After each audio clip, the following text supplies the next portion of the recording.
Our expectations are killing us. Our expectations are killing our love and killing our joy. We live in a chronic state of disappointment. We are disappointed in this event, or this person, or this location, by this community, or this God. We are disappointed in ourselves. We live in a chronic state of disappointment. In the gospel this Advent morning, John is in prison at the end of his life, and he is disappointed.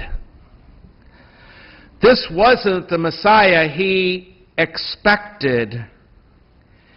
He wanted this to be the one, but so much of what he expected in this one, if he were the Messiah, was not happening. The people were disappointed in Jesus as well.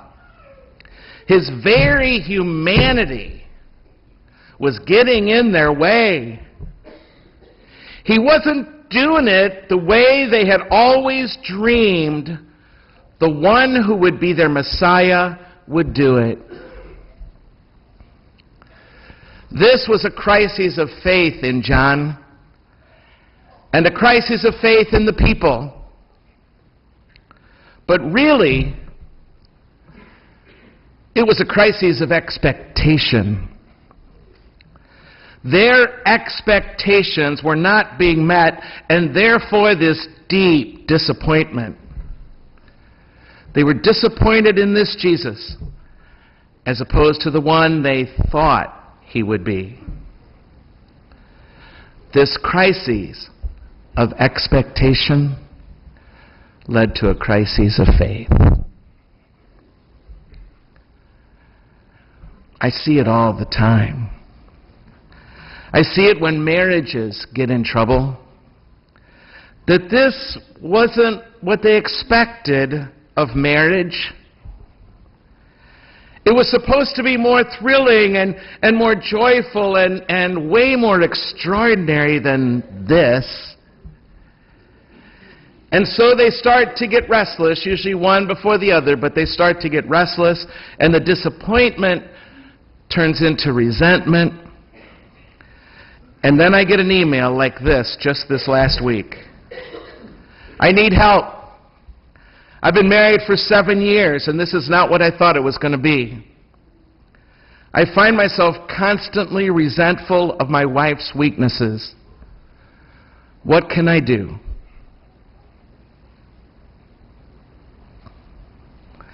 Well, in my increasingly blunt way,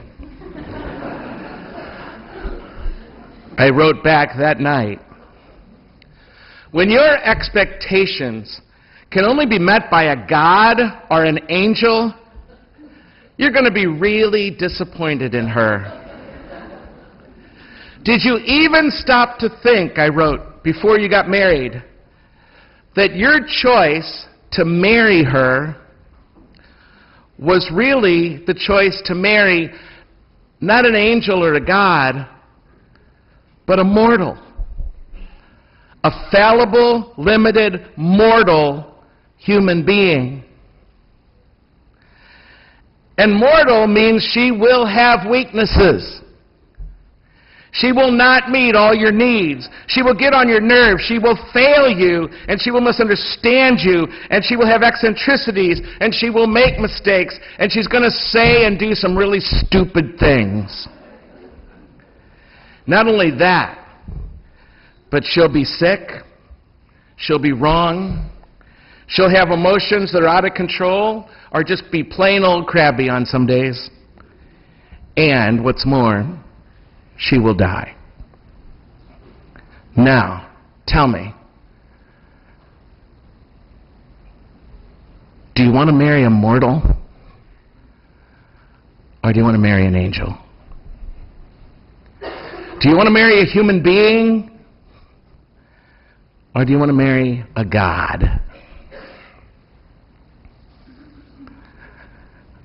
And finally I concluded. So tell me, if you decide to move on and marry another, please don't make the same mistake. Don't have expectation that this woman is supposed to be a god and has all the perfections of a god, because she doesn't. She's not a god.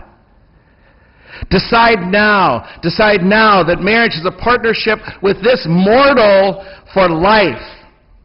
And then, knowing everything that comes with that, then decide if you're ready and willing to spend the rest of your life with a mortal human being.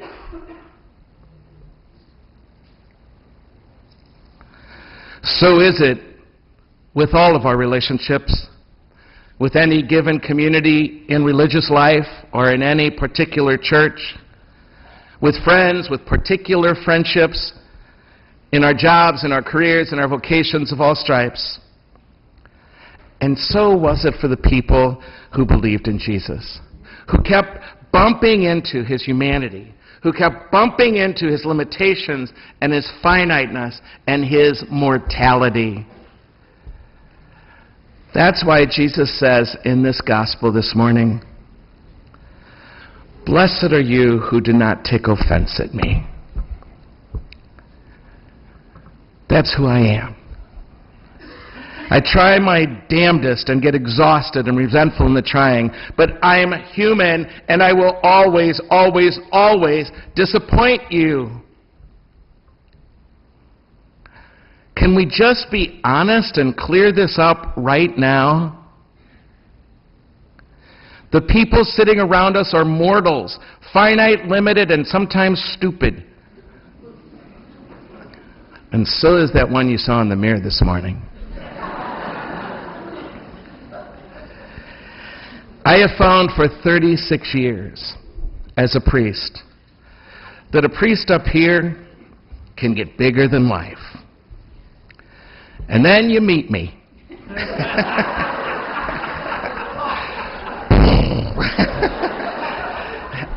And you see food on my shirt or me wearing the same shirt for 4 days straight. You see that I'm late. You see that I'm always rushing to get anywhere and always rushing to get away. I don't take the time to say it well or carefully. I forget your name, and then I send emails like I did this poor guy in the middle of the night. Some find it refreshing that humans like them can be a leader or even their priest. Others will take offense, be disappointed and disillusioned, and move on, looking for perfection somewhere else, looking for a God somewhere else to be their priest, an angel, but not a man. So can you have a relationship, for example, of marriage that in your wildest imagination could not be full of conflict sometime, get very dry, very ordinary even, that will not leave you sometimes restless and looking for more in someone else or some other community somewhere? Absolutely not. Because marriage is between two human beings. How about a religious community then? Is our parish, a church, a job, a different job, or a school? Absolutely not. That's even more mortals in one place.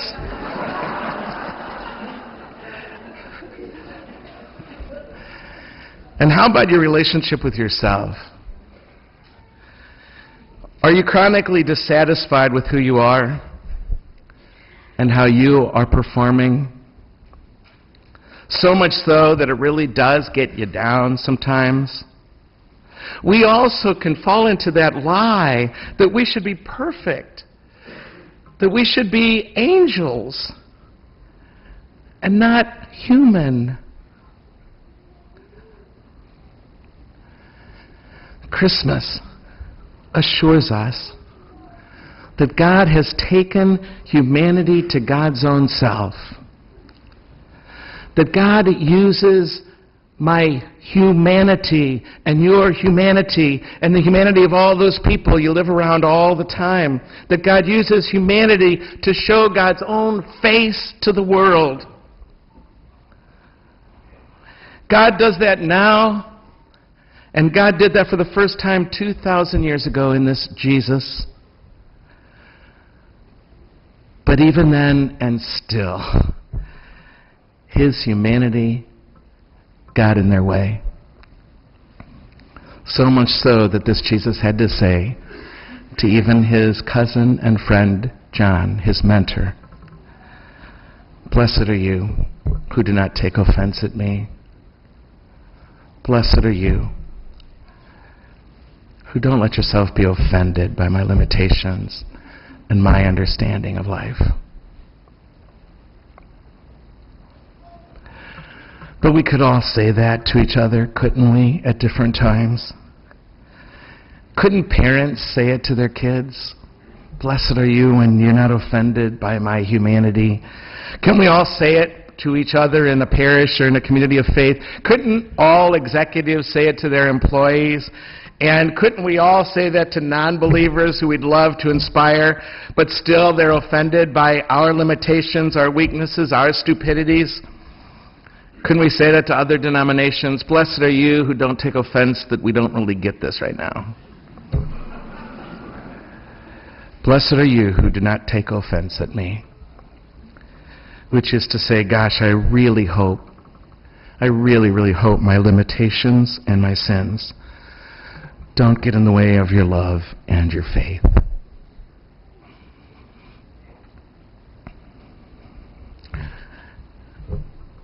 We need Christmas. We need Christmas to come. And to remind us that there's nothing wrong with being human. And that there's something there in this humanity of ours that is enough to love and enough to access divinity itself. And that for love to work and to satisfy, humanity is enough. So that all those limitations, those fallibilities, those sicknesses, that even our mistakes and our failures and our stupidities and even our death are themselves a revelation of divinity. And maybe all that humanity we keep bumping up against in each other and in ourselves, all that humanity is forming us all the time, from love to love to love to love. And if we can finally be okay with being human, and if we can finally be okay with letting everybody we see every day be human, we might recover our joy, which our expectations keep killing.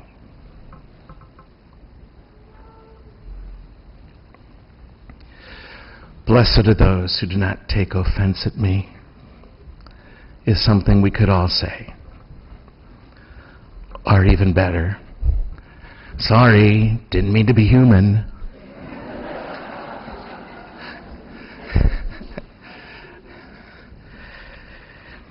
Let me just say that if anybody's going to take offense at our humanity, they are the fool. They are the ones who don't believe in the incarnation of God into our own humanity. But maybe that's okay, because after all, they're only human.